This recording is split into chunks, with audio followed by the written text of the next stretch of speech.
Alright folks, welcome back to the shop. Continuing on with this titanium blast baffle for this latest Form 1 I'm working on. I tried to make these steps in it.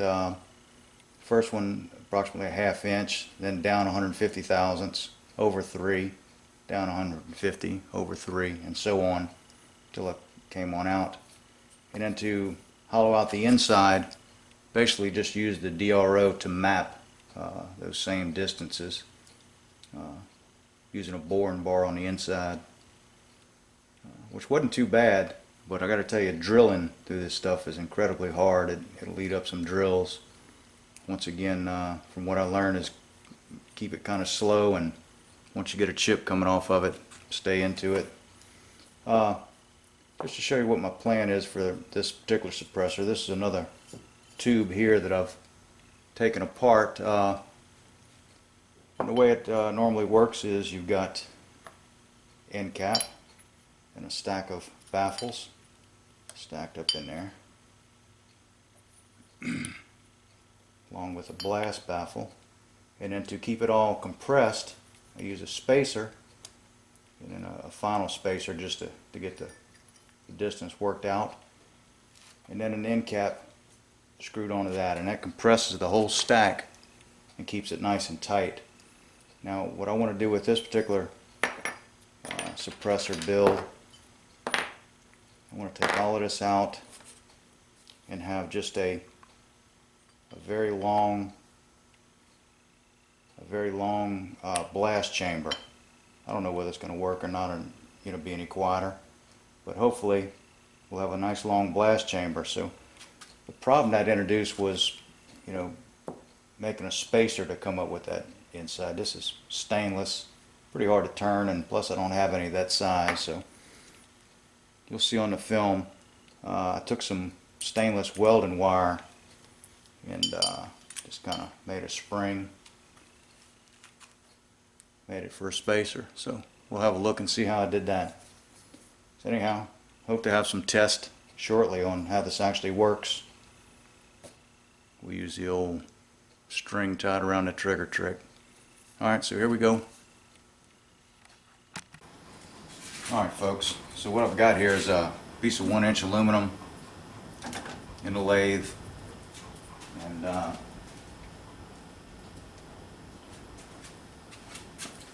just drilled a hole in the middle of it. What I've made is basically a spring winding arbor very quickly. So I've got a piece of stainless steel welding rod here, TIG rod. I think it's like 0.95. So when I wrap it around here, I'm going to wrap it like a spring, tack it, and make a spacer basically out of this stainless steel welding material. So I don't know how it's going to go, but we'll see. Once I do get it wound, I've got no way to hold it tight. I'm just going to be running the wire through the side of this tool holder, and that's how I'm going to wind it. And then once I get it wound, a couple winds at the bottom, I'm going to tack it, bring it up to the top, wind it again, and tack it again. So this is just an experiment. You're seeing it live like Memorex. So I haven't done this, so let's see what we got. I have no idea if it's going to work or not.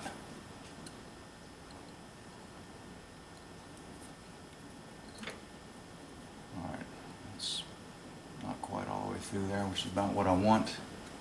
Got the lathe set on the lowest speed, 70 RPM.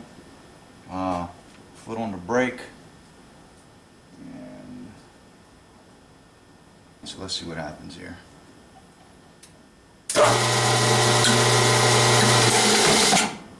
Alright, so I made a good revolution.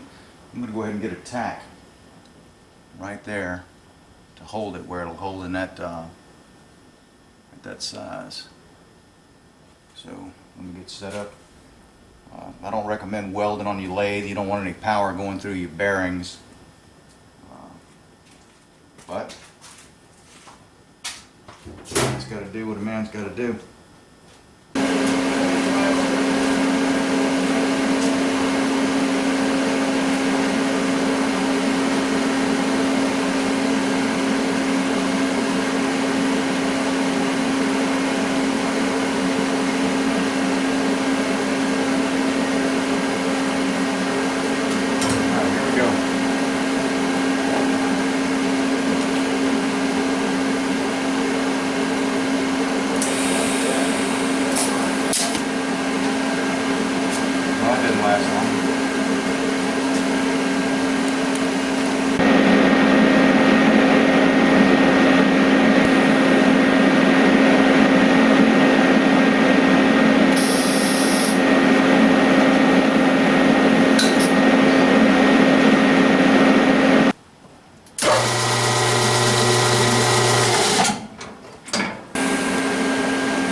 Hey, what are you doing? You don't want that. That's chewing gum paper. Easy. What are you doing?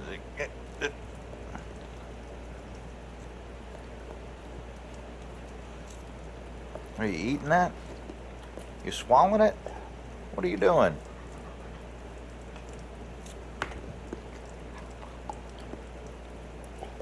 You don't want that. You want that? It's just paper. Paper ain't good for you.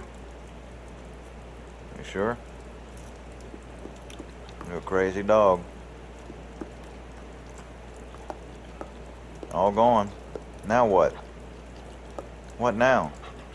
That was your entire dinner. One piece of gum wrapper. That's it. No more food.